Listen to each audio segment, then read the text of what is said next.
Hey, what's up? Welcome to Beyond Synth Fundamentals. This week we're going to be making a generative patch on the MicroKorg. So first, let's initialize. And now we just have sawtooth waves. For this patch, we'll be using two layers. So the first layer will be percussion and the second layer will be a synth layer. To create the rhythmic effects we want, we're going to use the arpeggiator and the two LFOs.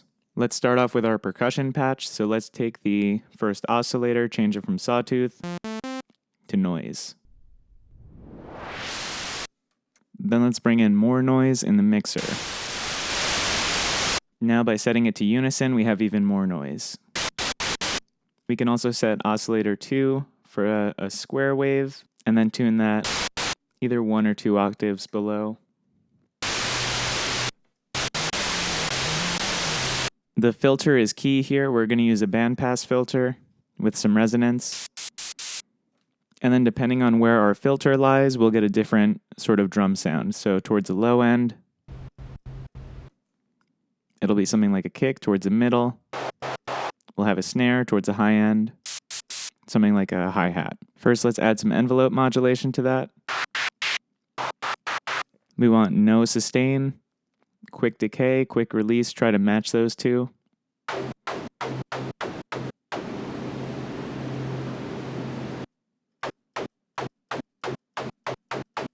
And then for your amp envelope, set something very similar, but with a little bit longer decay and release. In the amp section, you can add distortion, which adds some extra weight to your drums.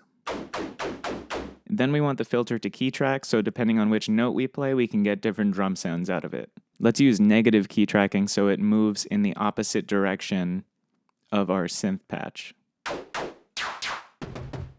So now towards the low end, we got kicks. Towards the middle, we have snares. And towards the high end, we have hats.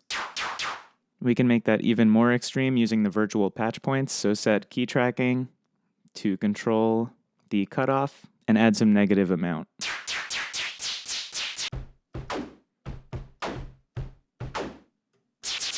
Right now, the hats are too loud and the kicks are too quiet. So we can set the amplitude to track the keyboard so that as we play those lower notes, we'll get higher amplitude.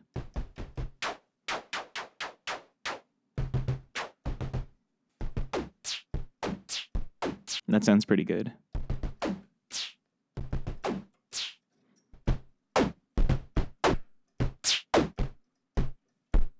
So what's happening here is as I'm playing a note, now I can't get the envelopes to re-trigger. So to fix that, we go into voice settings and we set multi-trigger.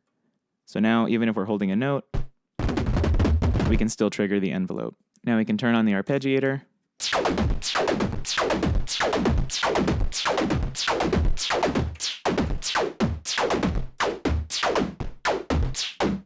To get some extra variety out of this, we could go to delay.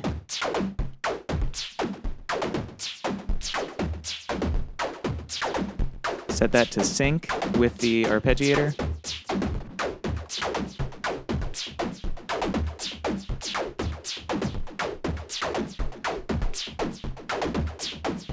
That's kind of cool. So for now, that'll do for our drums. Now let's move on to the second patch. We have just sawtooth waves. Since the delay is global, we'll hear that on this patch as well. So let's make it pretty simple. Let's do a sawtooth and a square. And then let's make the square maybe 2 octaves below.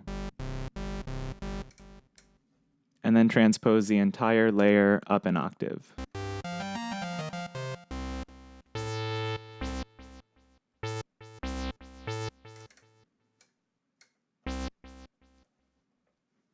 Just setting some envelopes.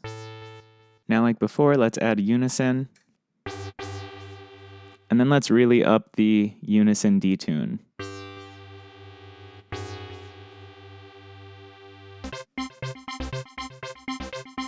So that sounds pretty good. So now let's get to the fun part.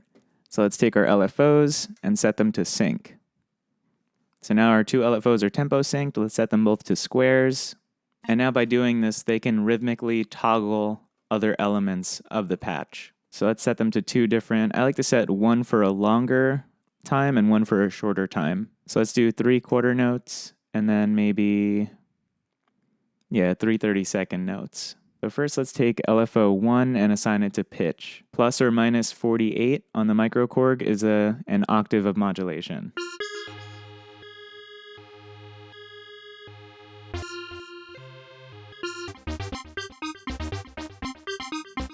So let's pick something a little more unpredictable.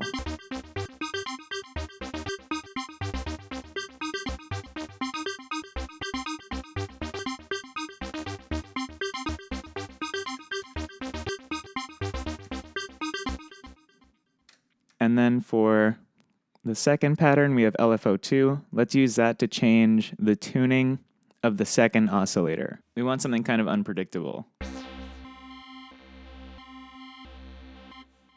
And then let's set LFO2 to control the amount of noise in the mixer.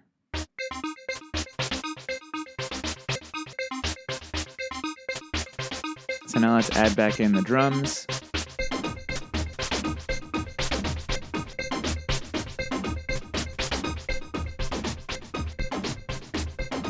Now on top of that, we can even change the delay time. We can change the number of notes that are cycling in the sequence. We can change the pattern of the sequence. We can change how many steps. We can change which steps are activated and deactivated.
If your synth has an arpeggiator or a sequencer or a syncable LFOs or any combination of these elements, you can create some pretty interesting generative patches.